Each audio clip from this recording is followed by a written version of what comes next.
ফেরাউনে তো জ্বালান জ্বালায়, তুমি কি ফেরাউনকে গজব দিয়া ধ্বংস করতে পারো না? আমার আল্লাহ কো মুসা, আমি ফেরাউনকে 4টা কারণে গজব দেই না। কয় কারণে?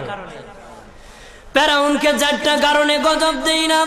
1 নম্বর কারণ হলো রে মুসা, সারাদিন ফেরাউন বলে আমি খোদা, আর রাত যখন হয়ে যায় জঙ্গলে যায় করলাম আমি জানি তুমি খোদা, আমি খোদা না, কিন্তু আমারে মানুষ খোদা কইলে ভালো লাগে, খোদা কইলে ভালো লাগে।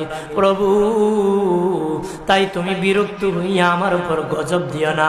আল্লাহ বলে মুসা রে, ওই ফেরাউনে রাত্রির দুয়ার কারণে আমি আল্লাহ তার উপর গজব দেই না।